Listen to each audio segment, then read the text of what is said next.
अवधूत चिंतन श्री गुरुदेव दत्त श्री स्वामी समर्थ तुमचं सगळ्यांचं माझ्या चॅनलमध्ये मनापासून स्वागत आहे.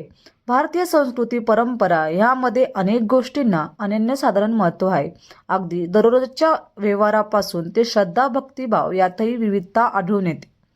आपल्याकडे सण उत्सव रूढी चालीरीती व्रत वैकल्य याला जसा धार्मिक आधार आहे तसाच ह्या सर्वांना शास्त्रीय आधार आहे. देशात हजारो मंदिरे आहेत. कोट्यावधी भाविक नियमितपणे मंदिरात जाऊन आपल्या आराध्याचे दर्शन घेत असतात. मंदिरात गेल्यावर एक गोष्ट न चुकता केली जाते ती म्हणजे प्रदक्षिणा घालणे. मंदिरातील देवांच्या मूर्तीभोवती वर्तुळाकार प्रदक्षिणा घालण्याची पद्धत आहे. प्रदक्षिणा का घालतात त्यामागील शास्त्र काय, प्रदक्षिणाचे प्रकार किती जाणून घेऊया.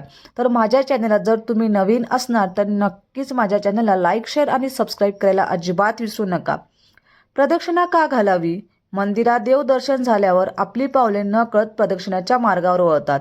मंदिरात जेव्हा पूजा अर्चा केली जाते, शंखनाद केला जातो, घंटानाद होतो आणि मनात पवित्र विचाराने कोणत्याही व्यक्ती देवासमोर उभी राहिली तेव्हा मूर्तीभोवती सकारात्मक ऊर्जा निर्माण होते. मूर्तीच्या कक्षेत हीच ऊर्जा ग्रहण करण्यासाठी प्रदक्षिणा घातली जाते. प्रदक्षिणा हे तपचरण आहे. देवताच्या आराधनाचा एक भाग आहे, म्हणून प्रदक्षिणा घालण्यात यावी. वाचा मनाने किंवा प्रदक्षिणा घालताना काया वाचा मनाने नामस्मरण करत तेथील वातावरणाचे एकरूप होणे इष्ट ठरते. देह बुद्धी चिंत व वाणी यातील विकार दूर होण्यासाठी भगवंतांचे नामस्मरण करत प्रदक्षिणा घातली जाते.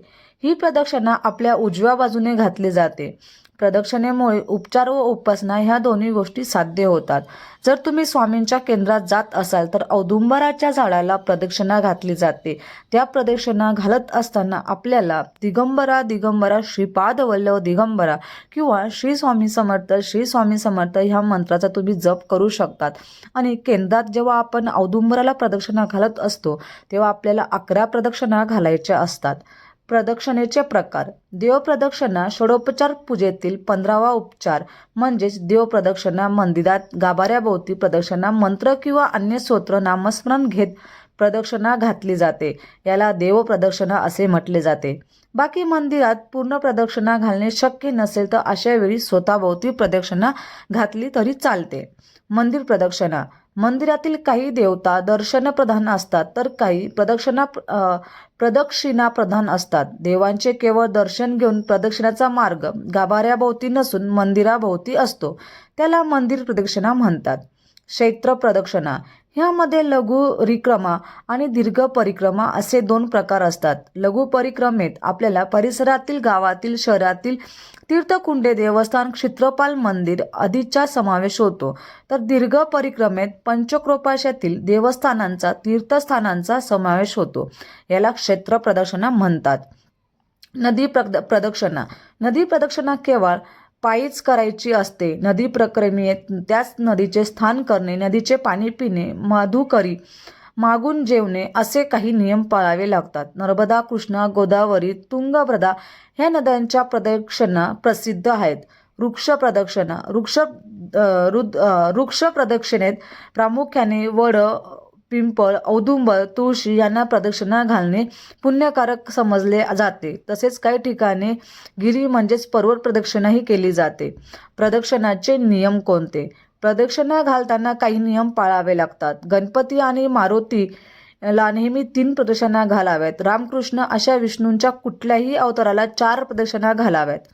देवीच्या नेहमी 3 प्रदक्षिणा घालाव्यात. मात्र महादेव शिवशंकरांना कधीही पूर्ण देवीला नेहमी 3 प्रदक्षिणा घालाव्यात. मात्र महादेव शिवशंकरांना कधीही पूर्ण प्रदक्षिणा घालू नये.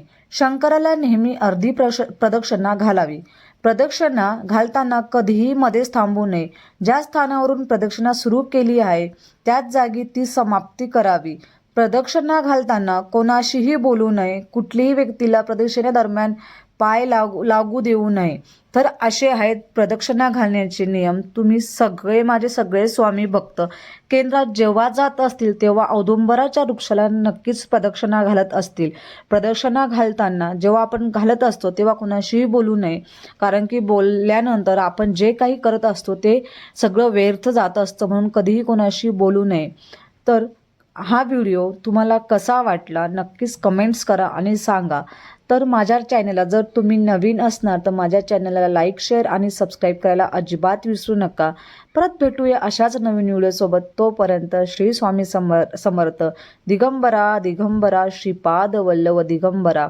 श्री स्वामी समर्थ. श्री स्वामी समर्थ.